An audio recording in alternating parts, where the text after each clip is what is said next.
हाँ आ जाओ आ जाओ आ जाओ।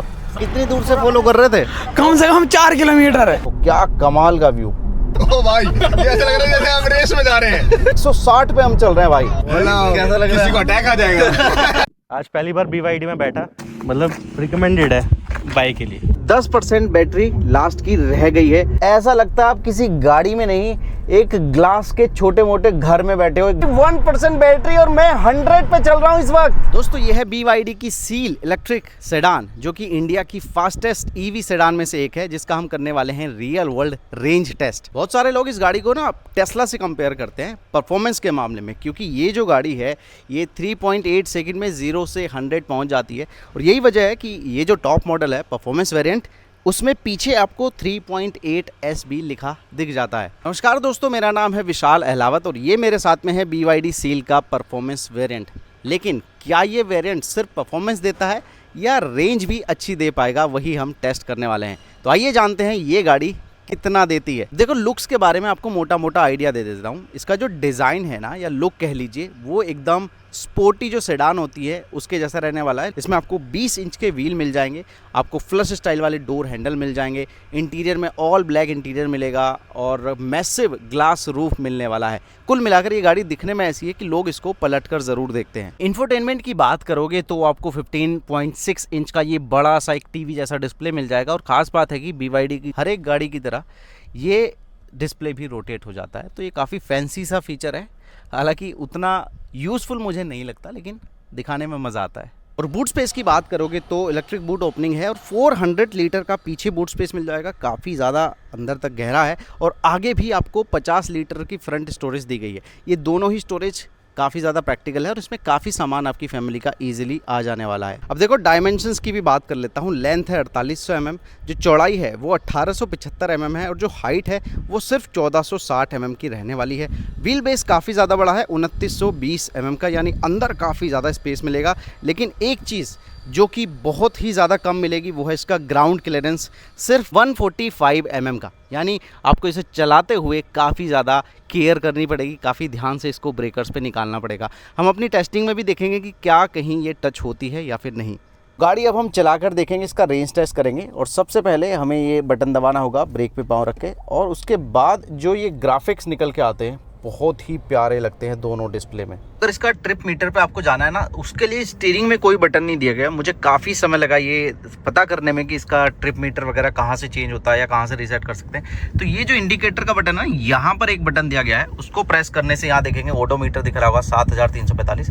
यहाँ से इसके ट्रिप मीटर वगैरह निकल के आते हैं। तो इसका जो ट्रिप A है उसको हम 0 कर देते हैं इस तरह से, और ट्रिप B को भी हम 0 कर देते हैं।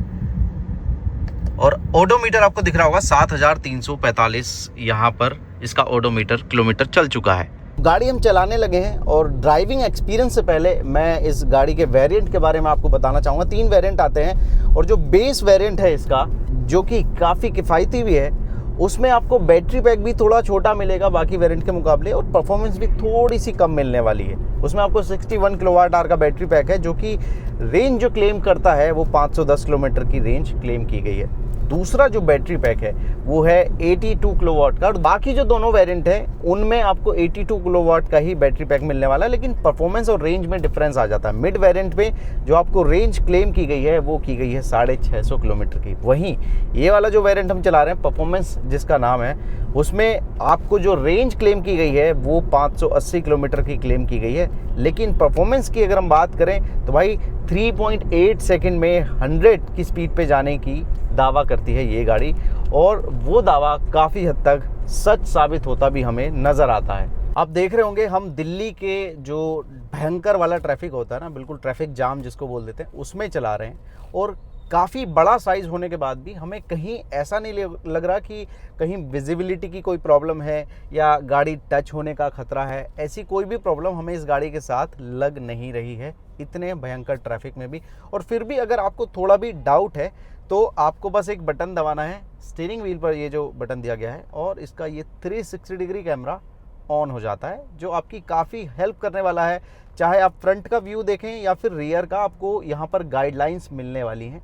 देखो जैसे ही मैं स्टीयरिंग घुमाऊंगा, ये गाइडलाइंस मुझे बताने वाली हैं कि मेरी गाड़ी आगे कहाँ जाने वाली है। और साथ में यहाँ पर वर्ल्ड जो बर्ड व्यू रहता है, चिड़िया वाला व्यू, वो भी यहाँ पर आता रहता है। साथ ही आप देखेंगे मेरी गाड़ी के नीचे क्या है वो भी यहीं पर दिख जाता है। ये देखो मैं टच करूँगा तो गाड़ी के नीचे कोई ऑब्स्टेकल तो नहीं है, कोई पत्थर तो नहीं है, कोई सामान तो नहीं है, वो मैं यहाँ से देखो देख सकता हूँ। गाड़ी के नीचे एकदम क्लियर मामला है। दिल्ली में चलाते चलाते हमें 10% बैटरी हमने खर्च कर दी है और अभी तक जो हमने इसको चलाया है 52.4 किलोमीटर हमने इसको चला दिया है, यानी इसको 53 ही किलोमीटर के लगभग आप मान लीजिए। 10% में हम चले हैं 53 किलोमीटर, यानी इसी हिसाब से चलते रहे तो भाई 530 किलोमीटर की रेंज दे देगी ये तो। और एक और ख़ास बात मैंने ये देखी है कि जब हमने इसको फुल चार्ज किया था तो आपको याद होगा 100% में रेंज दिखा रहा था 580 किलोमीटर, और अभी जितने किलोमीटर हम चले हैं लगभग उतनी ही रेंज उस 580 में से घटी है। अब देखो कुछ वीडियोस में देख रहा था जिसमें लोगों ने कंप्लेंट की है कि भाई इसमें आपको फिजिकल कंट्रोल नहीं मिलते एसी के कंट्रोल के लिए, एसी कंट्रोल करने के लिए, टेम्परेचर वगैरह कंट्रोल करने के लिए। उनको मैं बताना चाहूँगा कि शायद उनको उन फीचर्स के बारे में नहीं पता जो कंपनी ने अलग से दिए हैं। भाई एसी को आप एक नहीं तीन तरीके से कंट्रोल कर सकते हो। एक तो देखो सिंपल सा तरीका है, ये डिस्प्ले में जाके आप यहाँ से कंट्रोल कर सकते हैं, जो कि उतना प्रैक्टिकल नहीं है जब आप ड्राइव कर रहे हो।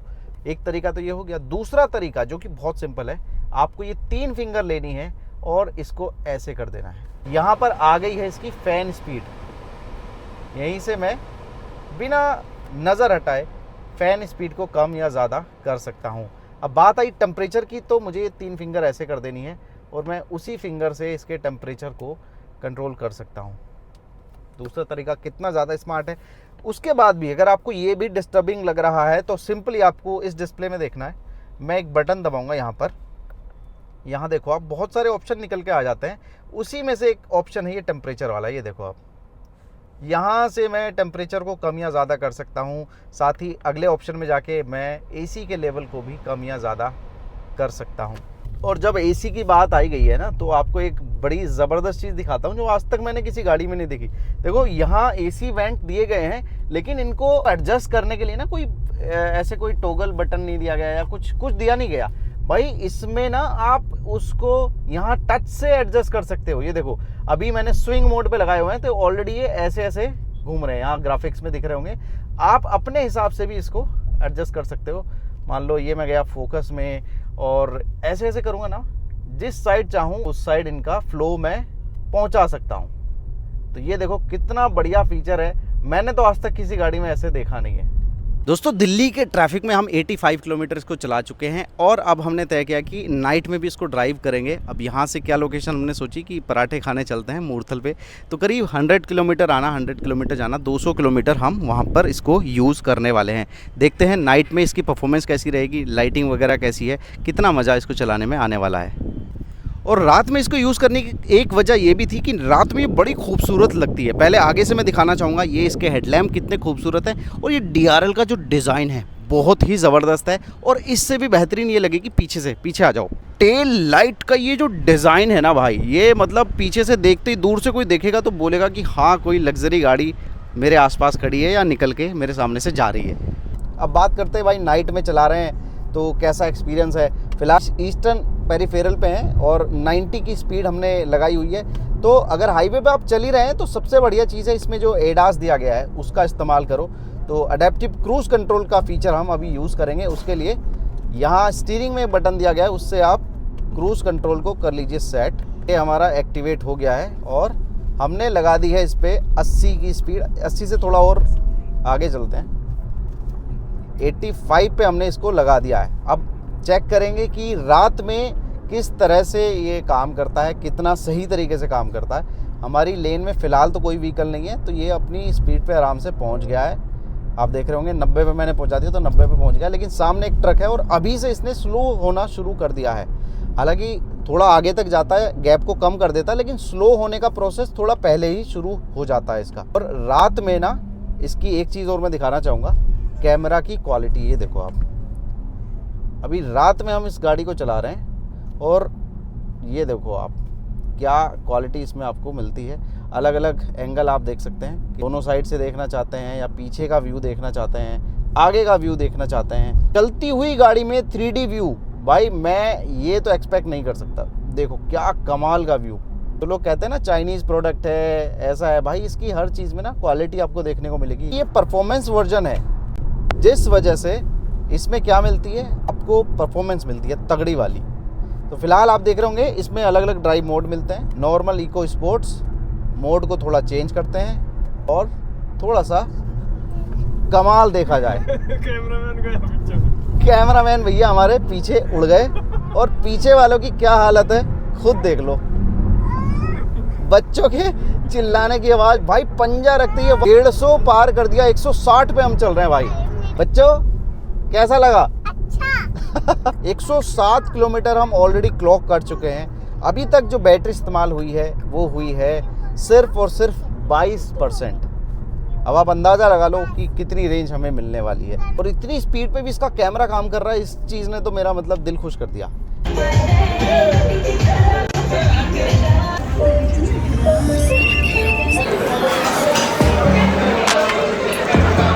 दोस्तों 51% बैटरी हम खर्च कर चुके हैं। अब बची है 49% बैटरी और ट्रिप ए बता रहा है कि 234 किलोमीटर हम अब तक चल चुके हैं और अभी भी 287 किलोमीटर की रेंज इसमें बची हुई है।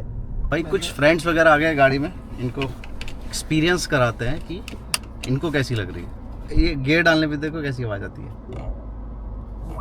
ये तो ऐसी साउंड है जैसे वो गेम नहीं खेलते। हाँ, एंग्री बर्ड।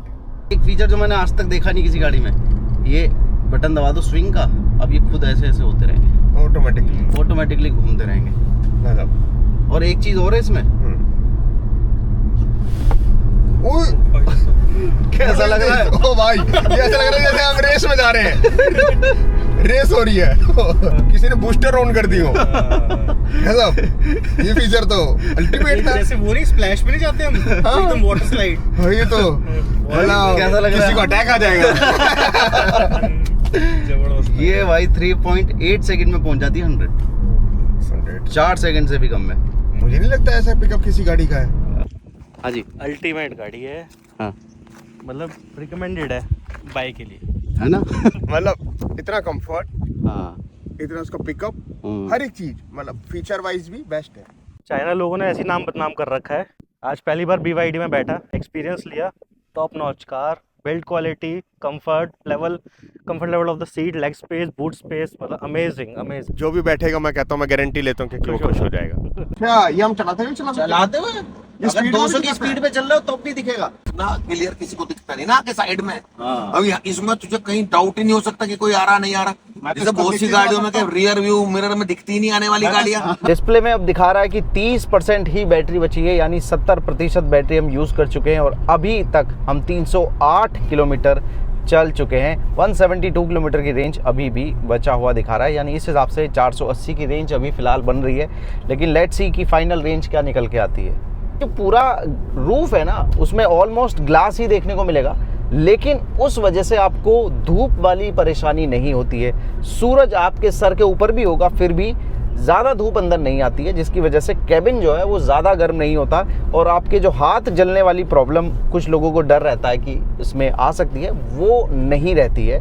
काफ़ी अच्छे से इसके ग्लास को मेंटेन किया है BYD ने। बाकी जो ड्राइवर है और फ्रंट पैसेंजर है, उसकी सीटों में आपको वेंटिलेशन मिल जाएगा, हीटिंग फंक्शन मिल जाएगा, साथ ही 8 वे पावर एडजस्टमेंट भी मिल जाने वाला है। सीटों का वेंटिलेशन आप डिस्प्ले के जरिए भी ऑन कर सकते हैं, साथ ही एक आवाज़ के जरिए भी उस वेंटिलेशन को ऑन करा सकते हैं। सिटी में ड्राइव किया, थोड़ा बड़ा हाईवे पे चलाया, 2 चीज़ों को मैंने नोटिस किया। नंबर 1 है ग्राउंड क्लियरेंस, जो कि काफ़ी कम कहा जाता है। 145 mm का इसका ग्राउंड क्लियरेंस है। तो काफ़ी लोगों को ये टेंशन हो सकती है कि क्या मोस्ट ऑफ द सिचुएशन में ये गाड़ी निकल पाएगी या फिर नहीं।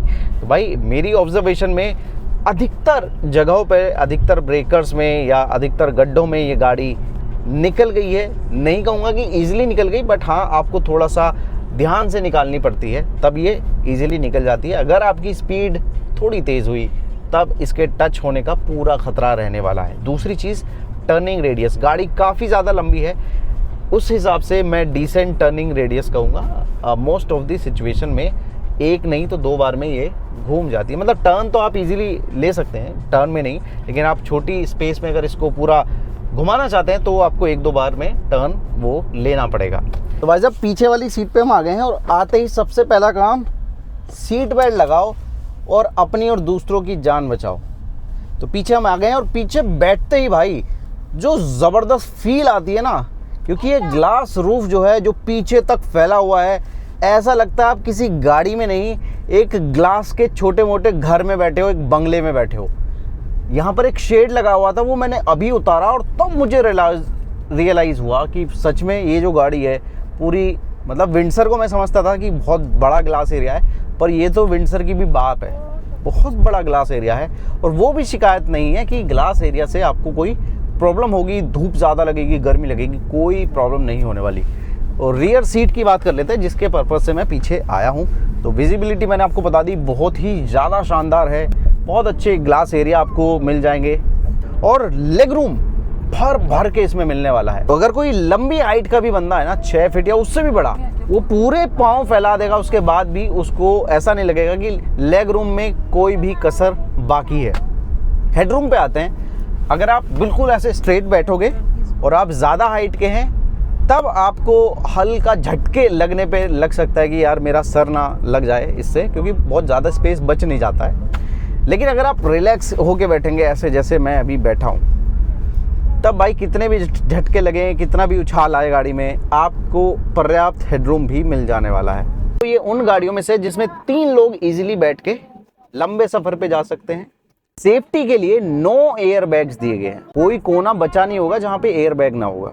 ADAS मिल जाता है, और जब हमने ड्राइव किया तो हमें समझ में आया कि ADAS बहुत ही अच्छे तरीके से काम करता है, लेकिन कुछ कमियां भी हैं। कुछ फीचर्स हैं जो कि मुझे लगता है दिए जा सकते थे, अगर वो होते तो और ज़्यादा मज़ा आ जाता।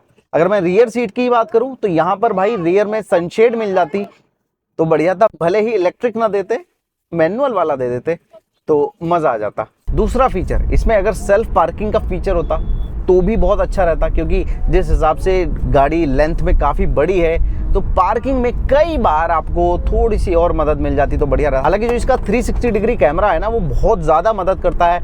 उसकी स्पेशल चीज़ ये भी है कि जब आप पीछे कर रहे होंगे, बैक कर रहे होंगे गाड़ी को, तो पीछे जो व्हीकल है ना उससे कितनी दूर रह गया उसको भी मेज़र करके आपके डिस्प्ले में दिखाता है। ये बहुत बढ़िया इंटरेस्टिंग फीचर मुझे लगा। आगे की सीटों में वेंटिलेशन है, हीटेड है, मसाज भी होता तो और मज़ा आ जाता। तो ये कुछ फीचर है जो मुझे लगता है दिए जाते तो ये गाड़ी और भी मज़ेदार बन जाती। हालांकि अभी भी जितनी चीज़ें दी हैं ना वो बहुत अच्छे से दी हैं, BYD ने कोई कमी नहीं छोड़ी है। यानी जो लोग ये उम्मीद करते हैं कि कोई चाइनीज़ कार मैन्युफैक्चरर है तो वो अपनी गाड़ी को उस तरीके से नहीं बनाएगा जितनी बाकी कंपनियां बना दें, तो वो पूरी तरह से गलतफहमी है। A1 क्वालिटी BYD ने अपनी गाड़ी में निकाल के दी है। बैटरी अब सिर्फ 15% रह गई है और 378 किलोमीटर हम चल चुके हैं। बता रहा है कि भाई 90 किलोमीटर के आसपास और अभी ये चल सकती है। दोस्तों, इस गाड़ी में ना आपको प्रैक्टिकलिटी को ध्यान में रखते हुए काफ़ी स्पेस दिया गया है सामान रखने के लिए। यहाँ डोर पॉकेट में नीचे तो स्पेस मिलता ही है बोतल वगैरह रखने के लिए, ऊपर भी थोड़ा सा स्पेस है।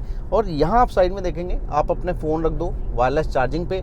बीच में 2 कप होल्डर हैं, और इन कप होल्डर में ना एक कप होल्डर ऐसा है जो कि नीचे तक चला जाता है। ये देखो, ऐसे ऊपर लाना, बटन दबा दो, तो यहाँ पर आप अपना बड़ा कप या फिर जो बोतल है उसको रख सकते हैं। इसके बाद भी यहाँ आर्म रेस्ट जो है काफ़ी बड़ा है, जहाँ पर आप आसानी से अपना हाथ रखो, मज़े से चले जाओ। और इसके नीचे भी काफ़ी बड़ा स्पेस है जहाँ आप अपना सामान वगैरह रख सकते हो। और भी अगर आपको ज़्यादा सामान रखना है तो इसके नीचे आप हाथ डालेंगे, यहाँ पर भी स्पेस काफ़ी ज़्यादा मिल जाएगा। सेम ऐसा हमने MG विंडसर में भी देखा है। तो ये वाला स्टाइल जो है काफ़ी अच्छा लगता है मुझे। यहीं पर आपको चार्जिंग के भी 2-3 ऑप्शन मिल जाते हैं। एक Type-C है, एक 12 वोल्ट का सॉकेट है, और एक मेमोरी कार्ड लगाने के लिए भी स्पेस छोटा सा दिया गया है। दोस्तों, हाईवे पे हम फिलहाल चल रहे हैं और देखेंगे आप कि 10% बैटरी लास्ट की रह गई है।